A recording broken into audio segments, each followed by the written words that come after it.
Ladies and gentlemen, welcome yet again, if you've been before, to BigLit. It gives me enormous pleasure to welcome Yvonne Bailey-Smith, who I've known for quite a while because our kids were at the same school.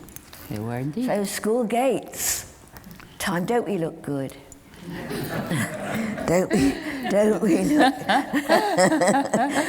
look good? So Yvonne's here going to talk about this book, which is absolutely fabulous. I loved it, and I'm not the only one because it's shortlisted for 3 First Novel Awards.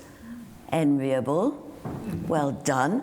Paul Torday, Richard Bland, and the Authors Club Best First Novel Award. So that's not so bad, is it? Not so dusty. Not too bad. This is the paperback, which was hardback. It was hardback and came out in paperback in February. Yeah, I got the cheap version, well. you see. Got the cheap version. In fact, version. even cheaper because you pushed it through my door, didn't you? Indeed.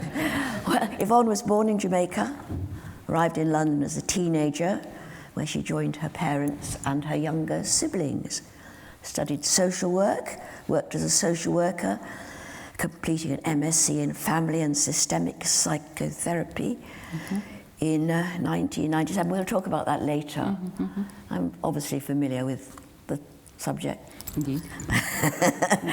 So she worked over 40 years, mostly in the field of mental health, specialising in both child and adult mental health in local authority settings, NHS, the voluntary sector, private practice.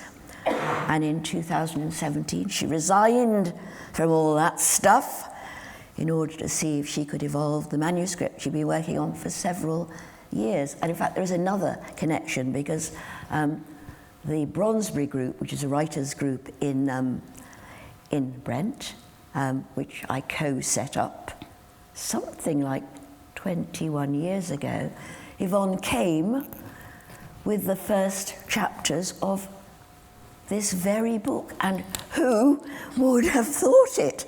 My goodness. That's how long it took. So although this book is not autobiographical, it does feed into the immigrant experience, and a lot of Erna's, the characters' experiences, do feed into Yvonne. So, first of all, tell us a bit about the story of the book.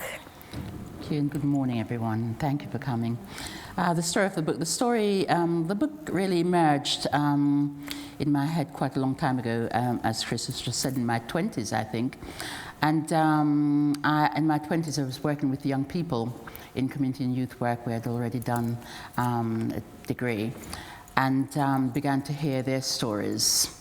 They're a mixed group of young people, but a lot of them were young black people.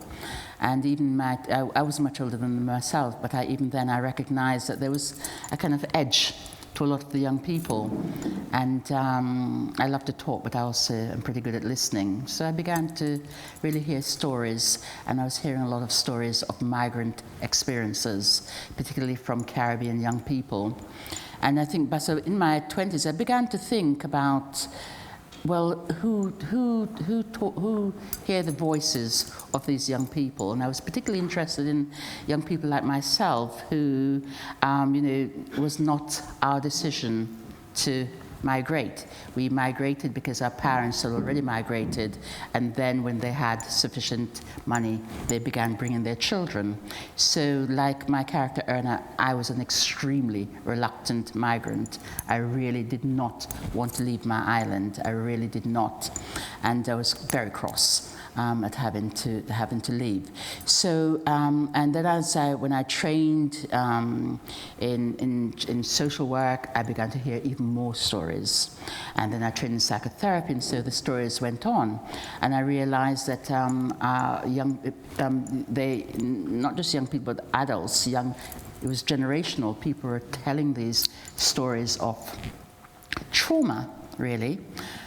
And then I thought, something very strange happened to me, because when I was writing the book, I was writing, I think one of the chapter I read in Queen's Park, it was called Meeting Mother at the time.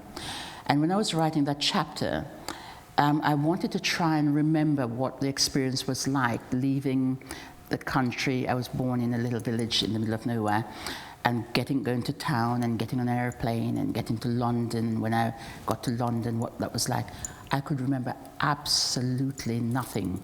I was 14 years old, so it then struck me that I had experienced a trauma, and that for a lot of young people, that's what they had experienced. So in writing the book, I decided really to write about a young girl called Erna, who comes to London like I did at 14 years old, and to begin to chart some of the experiences that Erna had. And really the book in the end is about a lot of things. It's about lots of attachments, lots of significant attachments, and how people rebuild their lives, and resilience and hope. So it's about a lot of things. So it sounds like it could be a misery memoir, a misery novel, but actually it isn't. It's funny, it's sad in places and very funny in places, and still make me giggle in places too. It made me giggle as well. And it's sexy in places, we'll come to that. Yes. Those were good bits.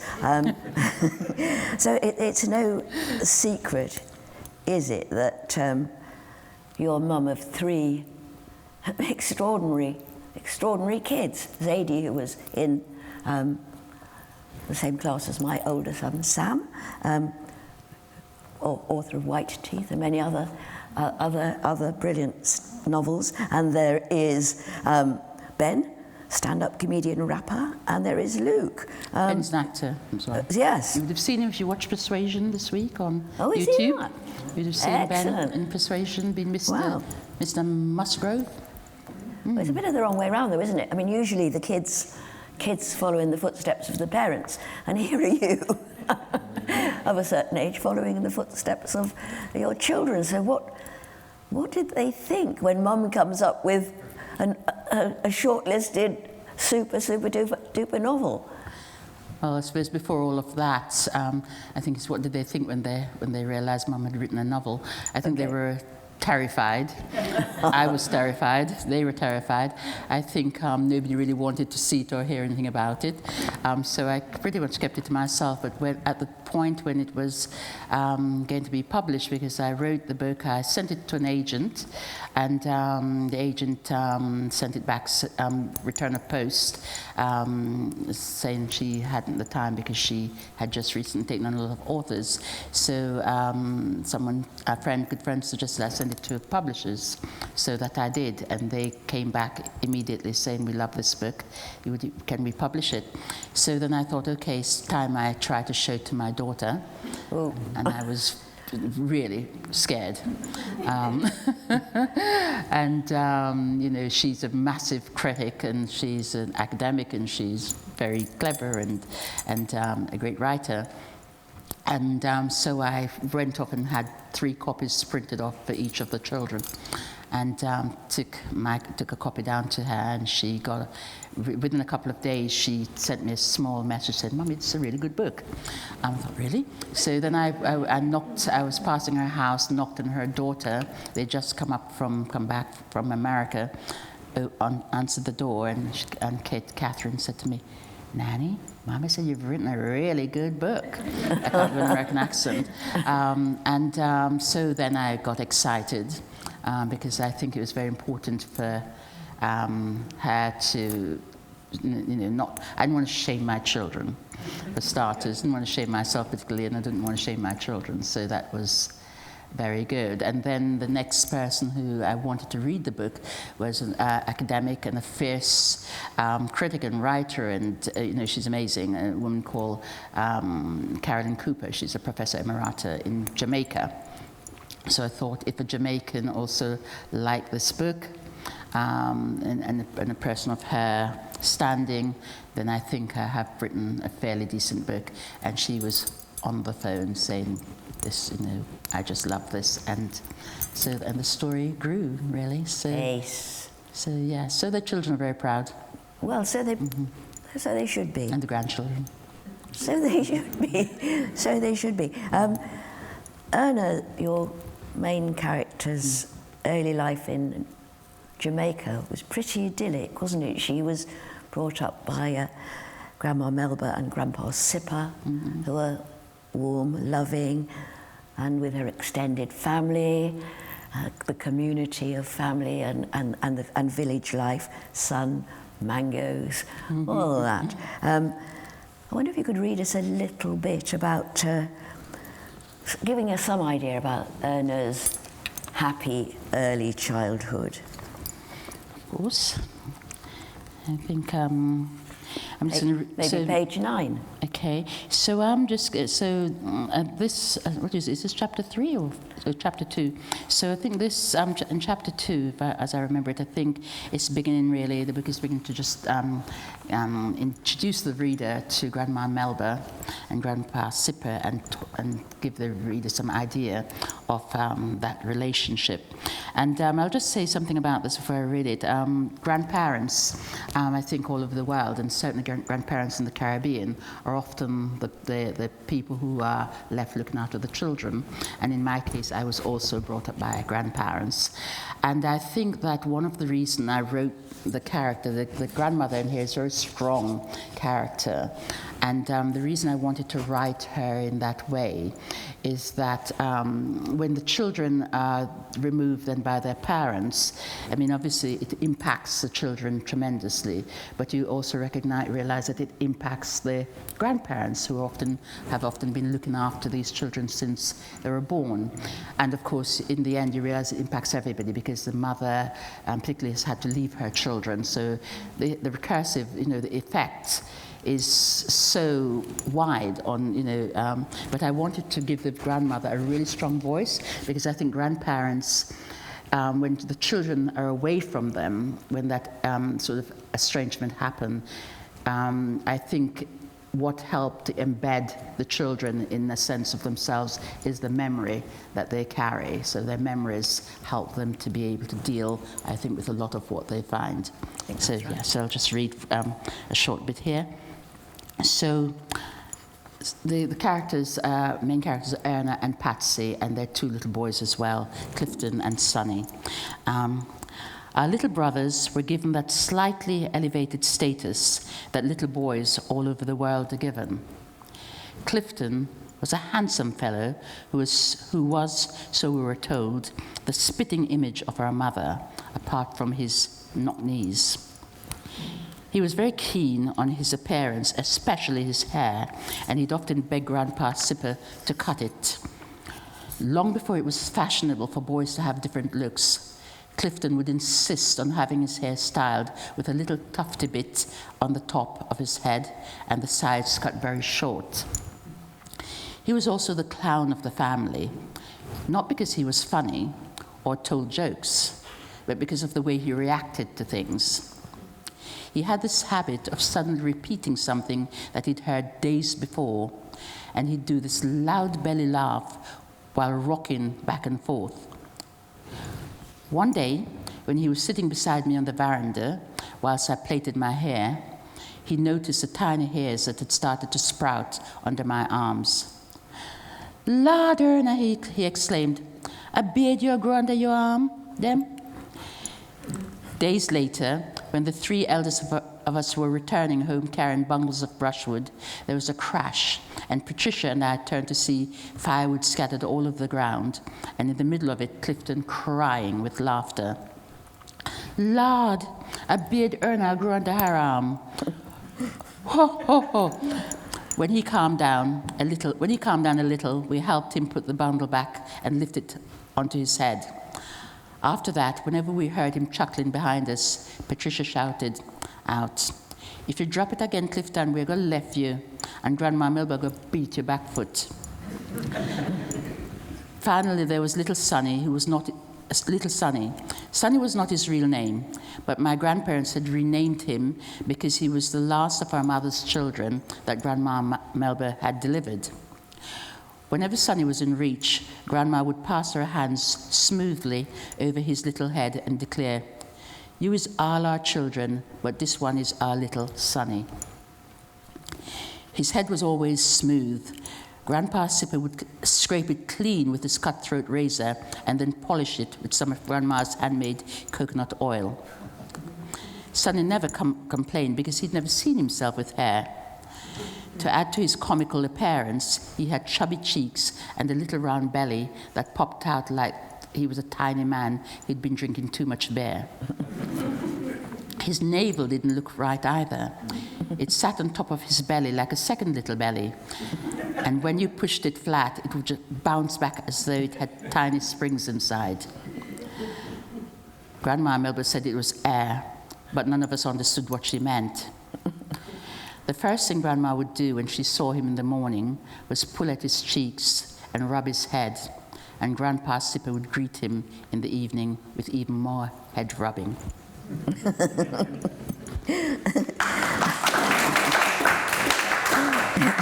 It's lovely, isn't it?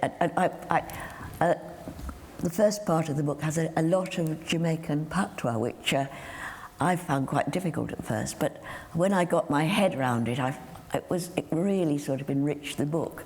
It's really, really beautiful, which if we had time, we could talk about patois and see how we get on. And I'll sort of just say that we have 3 languages in Jamaica, and we call this patois, we call it First Nations, First Nation language, so we don't, So yes, I did look that up, because I've been working with First Nations in the Yukon, but so First Nation. I hadn't made that connection.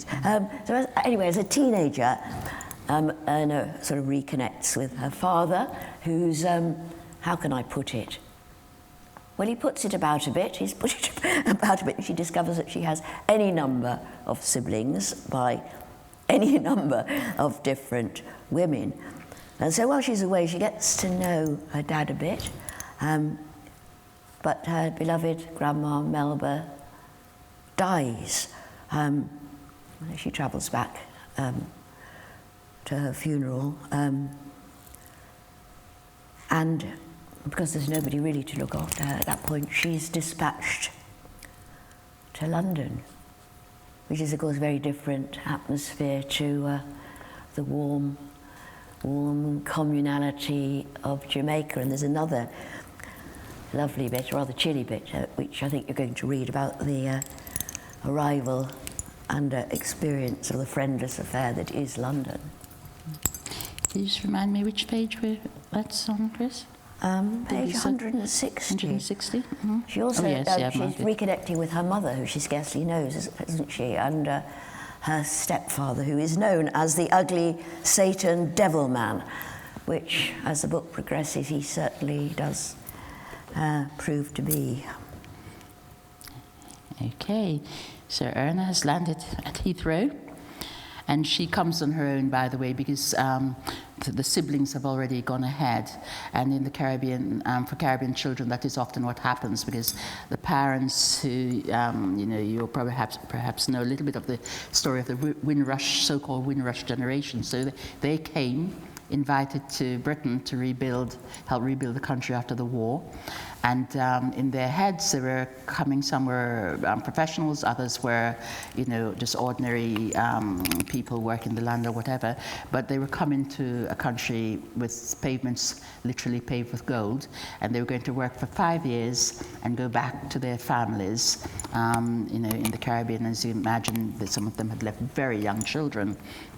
But of course, it wasn't to be. So they recognized that, and they would bring the children as they could. So sometimes one child came, 2, 3, eventually all the children might arrive, and some didn't come at all. So you have families that got split completely, where some of the children never arrived here, or in other places like Canada and America. So Erna has arrived in London, and I'm just going to read partway down. I felt like I was stuck in a nightmare with no way out. I was thousands of miles from everything I knew, trapped in this cold, foreboding place, full of people who looked extremely odd and talked in the strangest manner. I didn't want to be here in this England place. Something in the faces of the strangers told me they didn't want me here either.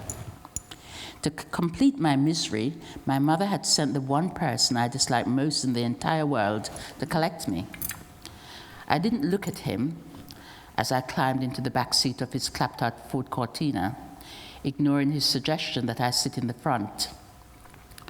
We traveled in silence along streets paved with asphalt, just like the big ones on my island. There wasn't a hint of gold anywhere. Peering into the semi-darkness, I could just make out endless rows of grey houses, all squashed together, each one with its own little front garden. Dense black smoke billowed from the rooftops. It was as uninviting a vision as I could imagine. Finally, the car came to a halt outside a house that looked exactly like all the others we'd passed. The front sloped down into what I at first thought was some kind of gully, but it turned out to be a lower level living area. Why would anyone want to live underground? I thought. Surely that was a place for the dead. Above the battered black front door stood a further three floors of heartless red bricks. The ugly Satan devil man turned a key in the lock, and the door swung open onto a hallway that felt even colder than the outside. The only apparent warmth came from the hideous clash of flowery patterns on the carpet and wallpaper. He ushered me into a large living room and then left. A gas fire with pretend flames hissed out the possibility of warmth from an alcove. I sat at the end of the sofa closest to the fire. My stomach churned with fear. I focused my attention on the room in which every surface was taken over by ornaments and plants. A cage full of plastic birds had prime position on a low glass table. A gangling rubber plant and a struggling geranium struggled. Nobody picked that up, sorry. A straggling geranium struggled for space in the far corner. The clash of patterns continued in the curtains, rugs, and sofa. The one note of consistency was that everything was some shade of orange, and orange, red, or brown. I shifted a little on the sofa and stared vacantly at the blank television screen, the first TV I'd ever seen, when a photograph in a wooden frame on the shelf above it caught my eye. It was the photograph we'd had taken before our mother left for England, and over 3 years ago. Is that correct? I think that's what I was right on there. Yeah. I stood up and studied it carefully. All four of us children appeared to have eyes too big for our faces, staring with bewilderment into the camera. Our mother stood tall behind us, her beautifully elongated neck beneath her sharp-jawed face with eyes that seemed to veil some secret pain. Your mother gone to Brixton to get food shopping, the ugly Satan devil man said. I can't remember where you wanted me to read to, Chris. Sticking his head around the door frame. She should be back in the next half hour or so.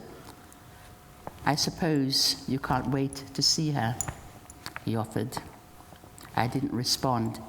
I just sat and waited. Yes, very different from the atmosphere in Jamaica. And of course, a bit like you, Erna suffers racism. And I understand that you were pushed off pavements, yes, spat at, and generally treated in ways which are yes, absolutely. despicable. It was completely shocking. Yes, I remember walking along. I came to London. I arrived to. Do anybody here know London? Yes, so I was South London, Nunhead.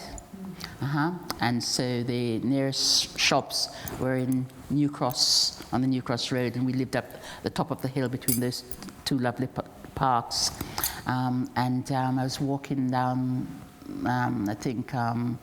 to New Cross to get something for my mother. One day, I had completely lost. I just would lose my way all the time. I had no idea where I was going. And I think I stopped along the New Cross Road, I stopped to ask. I saw a man coming towards me, and I tried to get his attention, and he literally spat at me and elbowed me off the pavement. And yeah, that was... yeah, my daughter-in-law has had yeah, there was quite a lot of that. Exactly the same situation happened to her. Yeah. Happy called days. me various names in the... Happy days. And that, called me various names in the outing as well. Yes. Lovely. What interests me about this book is the way that you've looked at racism from two very different angles. One from the point of view of Erna's Irish white boyfriend, and the other from the point of view of Erna's black, sexy, academic tutor, wasn't he? Lecturer. Lecturer. So why don't you compare? I love these two bits of the book. This is. Never read any of this. Have you not? Okay. Well, my apologies. I think they're terrific. So two sections. One about Sean, and the other one about Fitzroy. The page 245. Jennifer had opened my eyes to 246. 245. Yeah. So I wanted to give him a bit of my mind. Okay, so Jennifer is a good friend. Erna's made a friend at school, and she's called Jennifer, and they kind of are quite sick as thieves. They get on very well. So she's speaking here, I think. Oh, no, she's not speaking. Erna's speaking. I was enthralled. Jennifer had first opened my eyes to the reality of racism and the existence of a previously hidden wealth of black culture. But Trotsky, so, okay, I should have given a little bit more explanation here. So there's a character called Trotsky Paul, who Erna meets at university. And yeah, so we'll continue. So I was enthralled. Jennifer had first opened my eyes to the reality of racism and the existence of a previously hidden wealth of black culture. But Trotsky Paul took my understanding to a whole new level. There were even occasions when he mentioned the names of black writers that I was hearing for the first time. The few white people that I was friendly with didn't talk politics, and I had a couple of work colleagues who routinely made disparaging comments about black people. "I don't mean you, Erna. You're a really nice person," was a typical comment. People like Trotsky Paul was an entirely new breed of white people to me. People who were passionate about human rights, whatever their color and wherever they hailed from. They were talking the same language as black activists, and the debates were intense and covered anything from politics to the arts. Unfortunately, Sean, as it turned out, was not one of the intellects. His interest was focused on what he called the exotic. "I'm fucking a beautiful African princess," he cried out one night in a moment of passion. After my initial doubts about sex, the floodgates had opened and I couldn't get enough of it, even though I began to feel wary of Sean beyond the confines of the bedroom. Sean's other main interest was talking about the boat he claimed to own with his doctor father back in his native Ireland. He went on and on about all things pertaining to boats and sailing, most of which went completely over my head. On our last day on campus, I joked with him about whether he would take me home to meet his parents. "Sorry, Erna, I don't think they would understand," he said. "I don't believe either of my parents have ever seen a colored person in the flesh. My mother would likely have a heart attack, and probably my father too. They've seen Kenny Lynch and Shirley Bassey on the telly, but that's as far as their interest goes, I'm afraid. They just wouldn't understand, and I wouldn't want them to hurt your feelings, Erna." "Thanks," I replied. "I hope you enjoyed the conquest." "Ah, come on now, that's not fair," he protested. "Oh, please," I replied, "just listen to yourself." I already knew it was over with him, but I still wanted to give him a piece of my mind. I left the campus with all kinds of emotions. I was secretly pleased that I had slept with a white man, but angry that I wasn't good enough to meet his parents.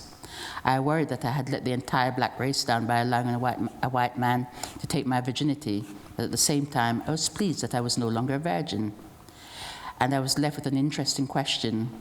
Would sex be different with a black man? I made up my mind that no one would know of my escapade, certainly not my sister, about whom I felt a huge pang of guilt for even enjoying sex, and definitely not Jennifer, whom I knew would not approve in the slightest that I had allowed a white imperialist to steal away my most precious commodity.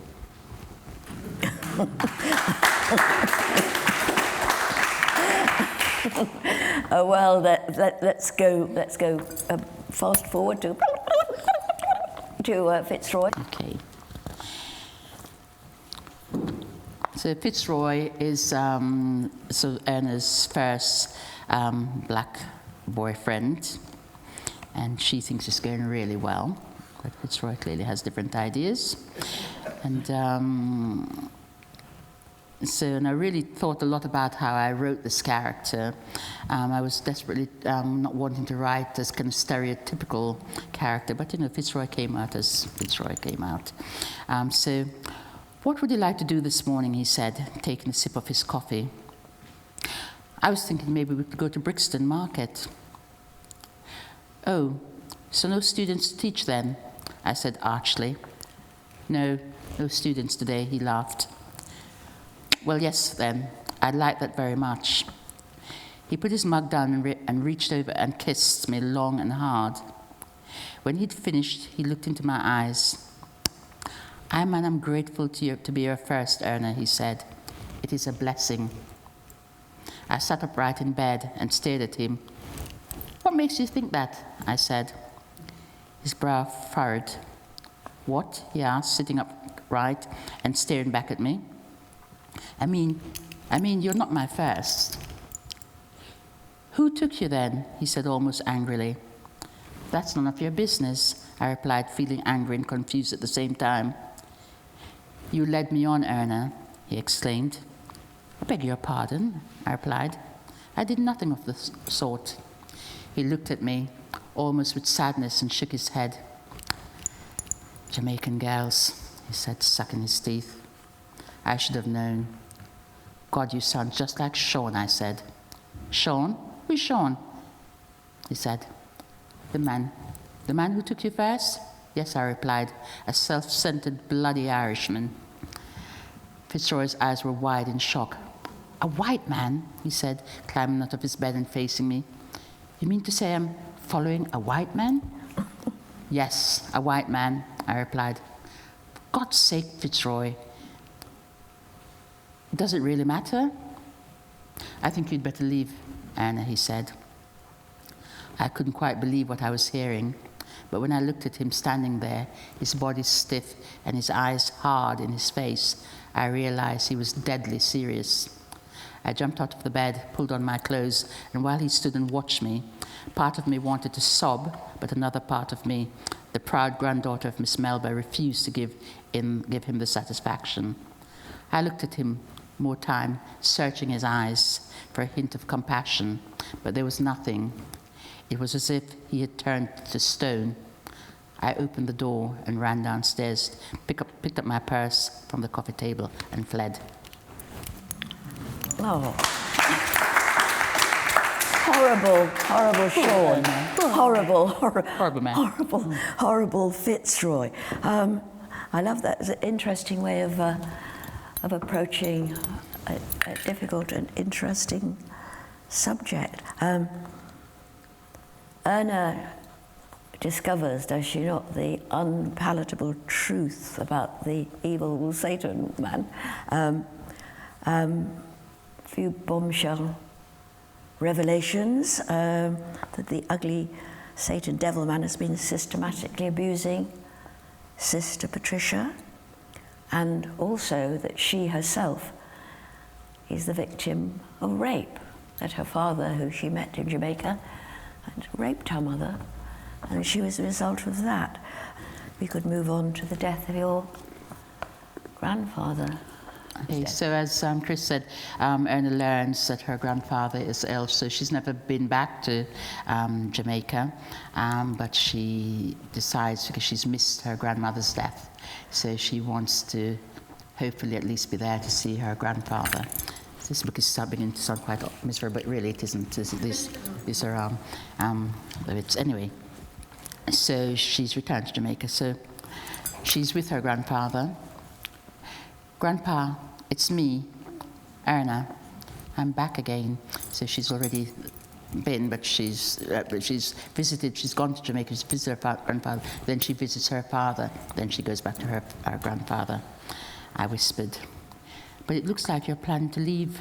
You're planning on leaving us already. I had intended not to cry, but the tears rolled silently down my cheeks as I spoke, and I couldn't keep the tremble out of my voice. I wasn't certain, but I thought I detected the tiniest squeeze of my hand from Grandpa. I'm so glad you waited for me to come back home to see you, Grandpa, I continued. Thank you so much. 87 years, Grandpa, what a journey you've had. I can't tell you how happy I am to have been born with you and Melba as my grandparents. You've been the best grandfather I could have wished for, and I wish I could spend more time with you now. But I know you have unfinished business with Grandma. You two have a lot of catching up to do, and she's going to love having you around. Grandpa let out a deep, ragged sigh, and I rested my other hand on his forehead. It's okay, Grandpa Sipper. I don't want you to go, but that's just me being selfish. I know it's time, and it's fine. We'll all be okay. And you and Grandma Melba will live on in my heart forever. Just you remember to give her a big hug for me when you finally catch up with her. Before I left my island again, I returned one last time to Grandma Melba's grave to let her know that her beloved Sipper had left to join her. So, we'll have some questions in a minute or two. But I wanted to ask how you, because having left Jamaica at 14, and because the beginning of the book and the language in the book is so authentic, I wondered, because you can't have remembered what it was like when you started to write this book. How did you make sure that it was spot on? Did you have advice, or? I traveled back to Jamaica a lot, and but some of the places I wrote about, I didn't actually know. There's a scene that I write with Erna going up into the mountains, and I've only just seen that scene last year, and like I was getting up this morning and thinking, oh my goodness, I wrote this scene.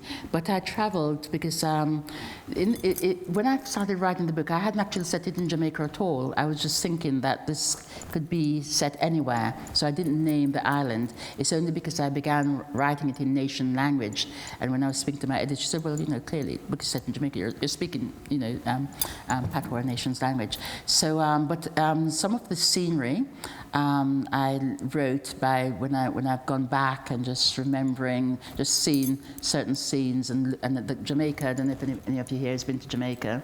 It is an incredible landscape. It is very mountainous country. It's called the land of wood and water. It is really stunning. It's like paradise literally landed in this little island. So it's really stunning. And as a child, I do remember I love landscapes. I absolutely love landscapes. And as a child, I remember just thinking, this country is just so beautiful. I didn't know anything else, but it just seemed so beautiful. So I think some of that memory hung around in my head. I loved walking, and I used to walk a lot. And when I would go back, they'd call me the mad woman because, of course, I wouldn't get in the car. I would just walk. So the landscape I've kind of created from, just going back and, And I put all kinds of weird things in it. There's Cornwall kitchen in the book somehow that I... Oh, well. Yeah. Yes, exactly. And you're going... Lanhydrock. And you're going back, aren't you, fairly soon to write? I'm going to Jamaica for 6 months, from September to write a sequel set in London. So that should, So you'll be following the lives now of the younger sibling. Can't recommend this. You just heard little snippets from this book, but It's absolutely lovely. It's full of colour and warmth and humour and sadness. It's absolutely beautiful, and I loved it. There are books out there, so, and I'm sure if you asked her nicely, she might sign one for you. Sign one for you. Thank you so much, Yvonne. It's so lovely. What a little way from Brent.